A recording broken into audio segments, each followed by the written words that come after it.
நான் போய் படுத்தோட டாக்டர் எல்லாத்தையும் என்கிட்ட என் ரகசியத்தை எல்லாத்தையும் வாங்கிடுவார். புல்லட் போய் கேன்சரை மட்டும் தூக்கிட்டு போயிடுச்சான். இதெல்லாம் நம்புற மாதிரியாக இருக்குங்க. எதிராளியோட அனுமதி இல்லாம நான் அவங்க ஹிப்னோடைஸ் பண்ணி எனக்கு வேண்டிய தேவைகளை நான் செஞ்சுக்க முடியும். ஒரு 10 நிமிஷம் சும்மா இருங்கன்னு சொல்றேன். கண்ணை மூடி 10 நிமிஷம் என்ன நேத்து நடந்தது, சின்ன வயசுல நடந்தது, ஐயோ நாளைக்கு என்ன நடக்குது கடம்பரை. அது இப்ப நீங்க வாழ்ந்துட்டு இருக்கீங்க, நிறைய பிரச்சனைகள் இருக்கும். நான் ஒரு ஸ்பீட்ல எல்லா பிரச்சனையும் நீங்க கழித்து என்ன உங்களை திடீர்னு ஒரு ஒரு ஒரு கேலக்சி கோலி வச்சுட்டு என்ன சொன்னாக்கா திருப்பி இங்க வரணும்னு ஆசைப்படுவீங்களா? What they need, we only do that. நீங்க சொல்ற மாதிரி அது வந்து உட்காந்து என் பேங்க் அக்கௌண்ட் தெரிஞ்சிருமா, என் ரகசியம் தெரிஞ்சிருமா, எனக்கு எத்தனை கேர்ள் ஃப்ரெண்ட் இருக்குன்னு தெரிஞ்சிருமா.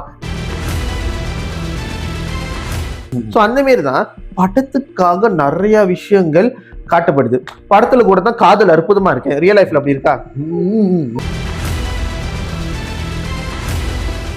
ஆனா உங்களை வந்து நான் ஹிப்னோசிஸ் ஸ்டேட் கொண்டு போயிட்டு உங்க வயசை குறைச்சிட்டே போய் அந்த ஸ்டேட்டுக்கு போனத.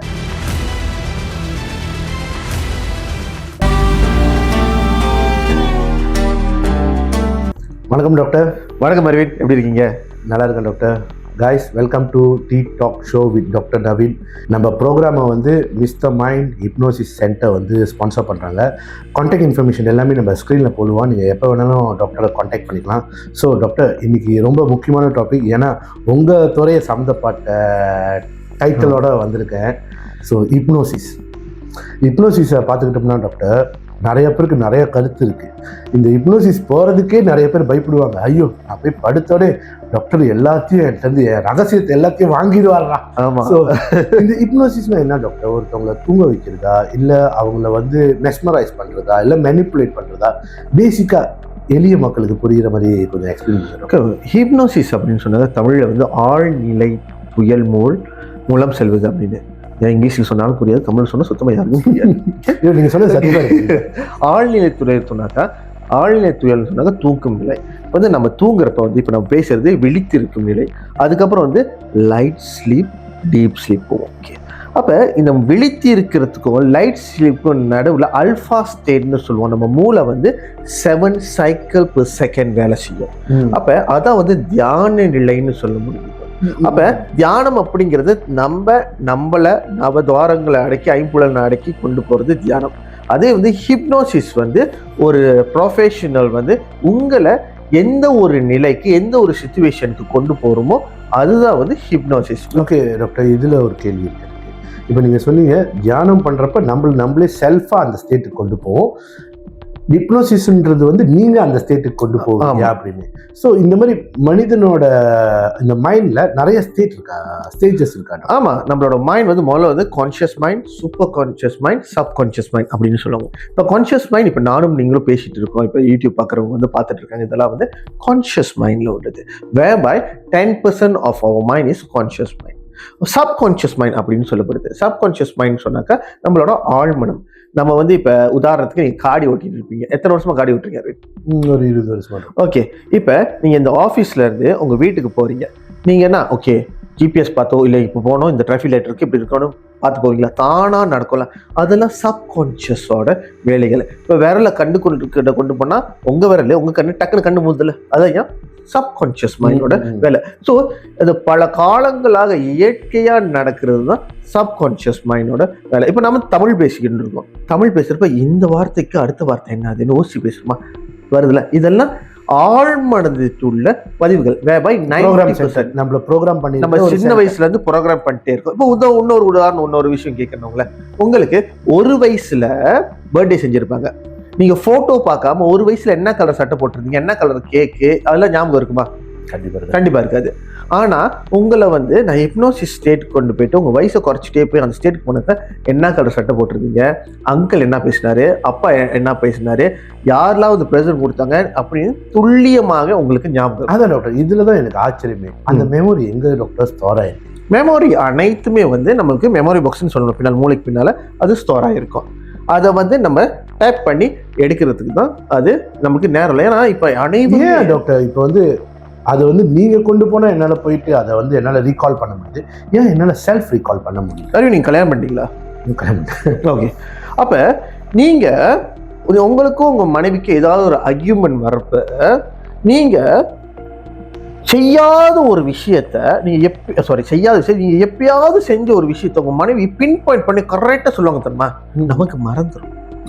இல்ல நம்மளுக்கு எல்லாமே மறந்துடும், அவங்களுக்கு தான் எல்லாமே ஞாபகம் இருக்கும். நீங்க அடுத்த கட்டத்துக்கு சொல்லுங்க. அதே மாரி உங்க மனைவி எப்பயாவது உங்களை ஹர்ட் பண்ணிருப்பாங்க, ஏதாவது வார்த்தைகள் சொல்லியிருப்பாங்க, அது உங்களுக்கு ஞாபகம் இருக்கும், அவங்க மறந்துடுவாங்க. ஓகே. ஸோ அந்த மாரி தான் நம்ம ஆழ்மனம் இப்ப கரண்ட் லைஃப்ல நான் சொல்ற கான்சியஸ் மைண்ட்லயே வந்து அதிகமான டைம் ஸ்பெண்ட் பண்ணிக்கிட்டே இருக்கும். சப்கான்சியஸ் மைண்ட் அதை அடங்கி கொண்டே இருக்கும். அதனாலதான் ஒரு தூண் தேவைப்படுது, இன்னொரு நபர் தேவைப்படுது அங்க போறது. இப்ப தியானம் கூட நீங்க தானா போலான்னு சொல்றேன், நீங்க தானா அங்க போனோன்னு முதல்ல என்ன தரமா வரும்? நெகட்டிவிட்டிஸ். உதாரணத்துக்கு கண்ணை மூடி ஒரு 10 நிமிஷம் சும்மா இருங்கன்னு சொல்றேன். கண்ணை மூடி 10 நிமிஷம் என்ன நேற்று நடந்தது, சின்ன வயசுல நடந்தது, ஐயோ நாளைக்கு என்ன நடக்குது, கடன் பிரச்சனை எல்லாமே வரல. why all negativity coming out? Because why? நம்ம சப்கான்சியஸ் மைண்ட்ல ஃபியூ லேயர்ஸ் இருக்கு. அந்த லேயர்ஸ் சார்தான் ஹிப்னோசிஸ் செய்வோம். ஸோ அப்போ ஹிப்னோசிஸ்னா நான் போய் வந்து படுத்த கையோட எல்லா ரகசியத்தையும் உங்களால் என்கிட்ட வாங்கிட முடியுமா டாக்டர்? ஓகே. ரகசியங்கள் அப்படின்னா என்னன்னு முதல்ல புரிந்து கொள்ள வேண்டும். யாருக்கும் நம்ம சொல்லாத ஒரு விஷயம் தான் ரகசியம். சில ரகசியம் நீங்களே மறந்துடுவீங்க. ஆனா ஹிப்னோசிஸ் அப்படிங்கிறத இது வந்து ஒரு தேவை. இப்ப டாக்டரை போய் சும்மா விசிட் பண்ணிருந்தீங்களா, டாக்டர் நான் ஜாலியா இருக்கு அப்படி பாஸ் பாய் பண்ணேன், வந்து உங்களை பார்த்தேன், ஒரு 2 ஊசி போடுங்க அப்படின்னு சொல்லுவீங்களா? இல்லை தானே. அதே மாதிரி தான் ஹிப்னோசிஸ் மஸ்னோ என்ன தேவைகள் இருக்கு. சில பேருக்கு ஃபோபியா இருக்கும், டிப்ரெஷன் இருக்கும், என்சைட்டி இருக்கும். சில சமயம் கணவன் மனைவிக்குள்ள உள்ள அது பிரச்சனையை ஒரு மாதிரியா மைண்ட் ஃபோக் ஆக்கி என்சைட்டி வரும். அப்புறம் வந்து பேனிக் அட்டாக்ஸ் வரும். இந்த மாதிரி நிறைய விஷயங்கள் வந்தால் மட்டுமே தான் எங்களை வந்து சந்திப்பாங்க. அப்ப அவங்க வந்து கேட்கிற நேரத்தில் ஒரு மனிதனுக்கு நிறைய குப்பைகள் இருக்கும். அவங்களுக்கு வந்து ஒருத்தர் கல்யாணம் பண்ணி ஒரு 40-20 வருஷம் லைஃப் ஓடிடுச்சு. ஆனா கல்யாணத்து மண்ணுக்கு முன்னுக்கு அவனுக்குள்ள நிறைய எக்ஸ்லாம் இருக்கும். அந்த மெமோரியில நம்ம தொட்டக்கூடாது பாருங்க. அப்ப அவங்களுக்கு என்ன பிரச்சனையோ அந்த ஒரு மெமோரிக்கு போயிட்டு அதை வந்து கியூர் பண்றதா இல்ல வந்து ரிப்பேர் பண்றதா, அதான் ஹிப்னோசிஸோட வேலை. What they need we only do that. நீங்க சொல்ற மாதிரி அது வந்து உட்காந்து என் பேங்க் அக்கௌண்ட் தெரிஞ்சிருமா, ரகசியம் தெரிஞ்சிருமா, எனக்கு எத்தனை கேர்ள் ஃப்ரெண்ட் இருக்குன்னு தெரிஞ்சிருமா, நான் எங்க போன தெரிஞ்சுன்னா no such way. another thing, you will be totally conscious. உங்களுக்கு நீங்க என்ன பேசுறீங்க, என்ன பண்றீங்க, நான் என்ன பேசுறேன் எல்லாம் கான்சியஸா இருக்கும். பட் என்ன ஆழ்ந்த நிலையில போயிட்டு அட் த சேம் டைம் உள்ளுக்கு என்ன நடக்குதுன்னு தெரியும், வெளியே என்ன நடக்குதுன்னு தெரியும். இப்போ வந்து நம்ம கான்சியஸ் மைண்ட்ல பேசிட்டு இருக்காரு, உங்களுக்கு பழசு நடந்ததெல்லாம் ஞாபகம் இருக்காது. இப்போ என்ன பேசுறோம், இப்போ நம்ம இது ஷூட்டிங் முடிச்சுட்டு அடுத்த வேலை இருக்கு, அதான் மண்டையில் இருக்கும். ஆனா அந்த ஆழ்நிலை போறப்ப எந்தெந்த விஷயத்த நான் சொல்றேனோ அது வந்து நேற்று நடந்த மாரி உங்களுக்கு ஞாபகம் வரும். அதில் நீங்க ரிப்பேர் பண்ணலாம். அதான் ஹிப்னோசிஸ், ஹிப்னோதெரப்பின்னு சொல்லுவாங்க. ஓகே டாக்டர், இப்போ வந்து ஹிப்னோதெரப்பினா நீங்க வர்றவங்க எல்லாத்தையும் வா நேரவா ஒரு ஹிப்னோதெரப்பி பண்ணி ஓகே செட்டில் அப்படி செய்வீங்களா? இந்த ப்ராசஸ் எப்படி? ஓகே ப்ராசஸ் இப்போ வந்து நான் படித்தது கிராஜுவேட் பண்ணது London college of Clinical Hypnotherapy. So இந்த வீடியோக்கு பின்னால் கூட அந்த காலேஜை பற்றி நான் கொஞ்சம் டீட்டெயில்ஸ் போட சொல்கிறேன். So London college of clinical is clinical hypnotherapy. ஹிப்னோதெரப்பிலே வகைப்படும். கிளினிக்கல் ஹிப்னோதெரப்பி மட்டும்தான் மலேசியாவில் மெடிக்கலி அப்ரூவ் பண்ணப்பட்ட ஒரு விஷயங்கள். அது ஹிப்னோதெரப்பிஸ் இருக்காங்க. அது வந்து ட்ரெடிஷ்னல் ஹிப்னோதெரப்பின்னு சொல்லுவாங்க. அவங்க தான் வந்து ஸ்டேஜ் பெர்ஃபார்மன்ஸ், அப்புறம் வந்து ரோட் சைட் பெர்ஃபார்மன்ஸ், அதெல்லாம் ஒரு ஃபன்னுக்காக செய்யுது. அதெல்லாம் வந்து we won't do that, it's not ethical. அப்ப முதல்ல இங்க வந்து பாக்குறப்ப we need at least 30 to 60 minutes, அதாவது அரை மணி நேரத்துல இருந்து 1 நிமிஷம் 1 hour வரைக்கும் எங்களுக்கு அவங்களோட ப்ராப்ளம் என்னன்னு தெரியணும், அவங்களோட ஸ்டேட் என்னன்னு தெரியணும், அவங்க என்ன சிச்சுவேஷன்ல இருக்காங்கன்னு தெரியணும், அவங்களோட ஆசைகள் என்னன்னு தெரியணும், அவங்களுக்கு நீட்ஸ் என்ன எல்லாமே தெரியணும். ஏன் இத்தனையும் தெரியணும் அப்படின்னு சொன்னாக்கா, அவங்களுக்கு ஒருவேளை நான் ஹிப்னோதெரப்பி ட்ரீட்மெண்ட் செய்து கொண்டிருக்கேன், அது ஹிப்னோதெரப்பி சொல்லிட்டே இருக்கேன்னா என்னன்னா இது படத்தை போட்டு விட்டுருங்க ஏதாவது தெரியும், அப்போ இந்த ஸ்க்ரீன்ல தெரியுதுல, இப்படிதான் வந்து ஹிப்னோதெரப்பி ப்ராசஸ் செய்வோம். அப்ப ஒரு உதாரணம், அன்னியன் படத்துல வந்து நசர் கேரக்டர் வந்து விக்ரம படுக்க வச்சு ஒரு கேரக்டரை வெளியே கொண்டு வரும், அதுதானே அதான் ஹிப்னோதெரப்பி. பட் அது வந்து ரிக்ரெஷன் சொல்லுவாங்க. அது வந்து வயசு, அதாவது டைமை குறைச்சிட்டே போறது, அது வந்து பாஸ்ட் லைஃப் கரண்ட் ரிக்ரெஷன் அப்படின்னு சொல்லப்படும். ஓகே, ஸோ அந்த மாரி தான் நம்ம பண்ணுவோம். அப்போ இப்போ அதுக்கப்புறம் வந்து ஒரு ஹவர் அவங்க பேசின பிறகு ஒரு நாக்காளியில் பார்த்தீங்கன்னா இந்த மாதிரி ஸ்லாச்சிங் சேர்ல மட்டும் தான் உட்கார வைக்க முடியும், படுக்க வைக்க கூடாது. எல்லாம் சொன்னாங்க படுக்க வச்சு ஹிப்னோசிஸ் செய்யறாங்க, படுக்க வச்சா தூங்கிடுவாங்க. நிறைய விஜயகாந்த் படத்துல படுக்க ஆமா, படுக்க வச்சு நகத்தை படிச்சு தூண்டுவாங்க. அதெல்லாம் படத்துக்கு சரியா இருக்குங்க. நான் உங்ககிட்ட ஒரு கேள்வி கேட்கிறேன். ஒருத்தர் ஹீரோ வந்து 10 பேர் அடிக்கிறாங்க, ரியல் லைஃப்ல அடிக்க முடியுமா? 10 பேர் வந்தா 2 பேர் அடிக்கலாம், மத்த 8 பேர் இவர் வெளுத்துருவாரு. சோ அந்த மாதிரி தான் படத்துக்காக நிறைய விஷயங்கள் காட்டப்படுது. படத்துல கூட தான் காதல் அற்புதமா இருக்கு, ரியல் லைஃப்ல அப்படி இருக்கா? அதுதான் படம் வேறு, லைஃப் வேறு. ஸோ படம் உண்மையான நினைச்சிட்டு 9 பேர் வந்து கேட்பாங்க. சில பேர் என்கிட்ட கடியார் கொடுத்துட்டு டாக்டர் இது மாதிரி கடியாரம் ஆட்டி ஆட்டி ஆட்டி தூங்க வைப்பீங்க. நிறைய படத்துல பாத்துருக்கேன், கத்தோன்ல கூட அப்படிதான். அதனால அது பேர் காத்தோன்னே இல்ல, சில விஷயங்களை கத்தோன்லயோ மூவிலயோ தான் பார்த்து கேன்சரே நம்ம தமிழர்கள் வந்து தமிழ் படம் பார்த்து தான் கத்துக்கிட்டாங்கன்னு சொல்றாங்க. கேன்சர் பத்தி பேசணும்னா அது வந்து ஒரு மாதிரி கன்செப்ஷன்ஸ் இது வரும். இப்போ பார்த்தீங்கன்னா ஒரு 70s படத்தெல்லாம் பார்த்தீங்கன்னா ஐயோ வயிற்று வலி வந்தாக்க செத்துருவாங்க, பார்த்தீங்களா? அல்சர் வந்தால் செத்துருவாங்க. இப்போ கேஸ்ட்ரிக்கா அல்சராப்பா. முந்திலாம் வந்து 80s படத்தில் கேன்சர் வந்தா ஐயோ கேன்சர் வந்து செத்து போச்சு அப்படின்னு. இப்போ கேன்சரா கீமோபேட்டியா உயிரோட இருக்க வேலைக்கு வா. புரியுதா? காலங்கள் மாறுறப்ப எல்லாம் மாறிக்கொண்டிருக்கு. அதே மாதிரி தான் ஹிப்னோசிஸ். அந்த காலத்துல ஹிப்னோசிஸ் இவன் மந்திரவாதி. இப்போ வரைக்கும் நான் வந்து ஏதாவது மீட்டிங் போனக்கா this fellow is dangerous, will hypnotize me. நீ படிச்சு வந்தாண்டா தெரியாதா அப்படி ஒரு ஃபீல் இருக்கு. ஸோ ஹிப்னோதெரப்பியான ஒரு புரிதல் வந்து ரொம்ப குறைவாக இருக்கு. அப்போ அதுக்கப்புறம் நம்ம நாக்கால் உட்கார வச்சுட்டு அவங்களோட எந்த தேவையோ அந்த ஒரு ஆழ்நிலைக்கு போயிட்டு அந்த ஒரு விஷயத்துல நாங்க ரிப்பேர் பண்ணுவோம். அதான் வந்து ஹிப்னோதெரப்பி. ஸோ ரிப்பேர் பண்ணுவோம்னு சொன்னீங்க டாக்டர். அதுக்குள்ள நான் இன்ட்யூட்டா போறவனுக்கு எனக்கு இன்னொரு கேள்வி இருக்கு. இப்போ நிறைய பேர் பார்த்தீங்கன்னா கூகுள்லேயே வந்து நிறைய பேர் என்ன கேட்குறாங்கன்னா வந்து என்னோட பெர்மிஷன் இல்லாம வந்து ஒருத்தவங்க என்ன ஹிப்னோடைஸ் பண்ண முடியுமான்னு கேட்குறாங்க. அதுவும் நீங்க சொன்ன படிச்சவங்க தான் இந்த மாதிரி நிறைய கேள்வியை வந்து கூகுள் பண்ணியிருக்காங்க. இதுக்கு நீங்க என்ன doctor? Okay, first of all நீங்க இங்க வந்தோடனே கன்சர்ன் ஃபார்ம் சைன் பண்ணிருக்கோம். Okay, we are doing hypnosis with your permission. And also நான் நார்மலி பர்சனலா மெயில் வந்தாங்கன்னா நாங்கள் 2 பேர் தான் ரூம்ல இருப்போம். ஒருவேளை ஒரு பெண்மணி வராங்கன்னு சொன்னாக்க யாராவது கூட்டிட்டு வர சொல்லுவோம். இல்லை எனக்கு வந்து யாரும் கம்ஃபர்டபுள் இல்லைன்னு சொன்னா we will set a camera. அவங்களோட ஃபோன்லேயே எடுத்து அவங்களே வந்து கேமரா ரெக்கார்ட் பண்ண சொல்லுவோம் என்டையர் செக்ஷன் என்ன நடக்குது. So that's first part of safe. ரெண்டாவது வந்து யாருமே வந்து அவங்க பெர்மிஷன் இல்லாமல் எதையும் சொல்ல மாட்டாங்க. நீங்க சொல்ற மாதிரி என் பேங்க் அக்கௌண்ட் நம்பர் என்ன அதெல்லாம் யாரும் சொல்ல முடியும். You will be totally conscious. நீங்க கான்ஷியஸ் என்ன பேசுறீங்க கான்ஷியஸா இருக்கும். when you come to treatment பேசவும் மாட்டீங்க, என்ன ட்ரீட்மெண்ட் உள்ளுக்கு தான் நடக்குது. ஸோ இட்ஸ் நோ, அதாவது ரொம்ப பேர் வந்து தலையும் தெரியாம வாழும் தெரியாம ஒரு ஜாலிக்கு பேசுறது தான் இந்த ஹிப்னோஸ் தெரப்பிக்கு வந்து ரொம்ப வந்து மிஸ்கான்செப்ஷன்ஸ் இருக்கு. ஸோ அவங்களோட பெர்மிஷனோட தான் நம்ம செய்வோம். அதுக்குன்னு இந்த போர்ஷன் மட்டும் தான் செய்வோம். உனக்கு என்ஜைட்டி மட்டும் தான் செய்வோம், டிப்ரெஷன் மட்டும் தான் போவோம். அது விட்டு போட்டு நீ வந்து 19 வயசுல எவ்வளவு காதலித்தாலும் அது சொல்லி அதெல்லாம் போக மாட்டோம். ஸோ இப்போ வந்து அவங்களுக்கு என்ன ப்ராப்ளமோ அந்த பாக்ஸை மட்டும்தான் அவங்க மைண்ட். ஓகே டாக்டர், இப்போ அந்த ப்ராசஸ் எப்படி டாக்டர் நடக்கும்? இப்போ அவங்க வராங்க, இப்போ உங்களோட பர்சனல் கேசஸ் ஏதாவது நீங்கள் ஷேர் பண்ணீங்கன்னா ஹிப்னோடைஸ் மூலிமா எப்படி க்யூர் ஆகிருக்காங்க, ஹிப்னோடைஸ் எப்படி ஹியூமனுக்கு ஹெல்ப் பண்ணோன்றத வந்து இன்னும் கொஞ்சம் தெளிவாக நிறைய இருக்கு. ஏன்னா டெய்லி ஒரு 5-6 பேஷண்ட் பார்த்துக்கணும் இருந்தார். நடந்து பேஷண்ட் கூட அவர் வந்து university student. Because of peer pressure அவர் வந்து பாயிண்டர் எடுக்கணும், ஏன்னா ஃபேமிலி கஷ்டம், பாயிண்டர் எடுத்தால் தான் வந்து ஸ்காலர்ஷிப் வந்து ஃப்ரீயாக கிடைக்கும் சொல்லி ஓவரான ப்ரெஷரில் எக்ஸாம் அவங்க போனோடனே பேனிக் அட்டாக் வந்துருச்சு. So thank God somehow it did the exam. So next exam போகிறது முன்னாடி அந்த பேனிக் அட்டாக் ஓவராக இருந்துச்சு. ஸோ இந்த மாதிரி பேனிக் அட்டாக்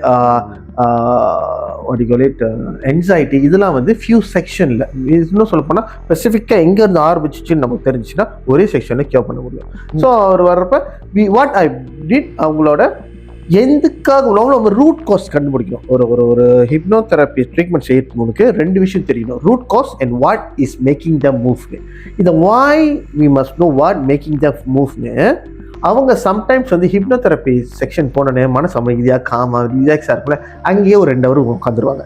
ஸோ அது வெளியாக்குறதுக்கு we must know what is holding on. அதை வச்சு நம்ம வெளியாக்குவோம். நார்மலி பொதுவாக எல்லாம் வெளியாகிடுவாங்க. சில பேர் அந்த சுகத்தை அனுபவிக்கிறதுக்கு.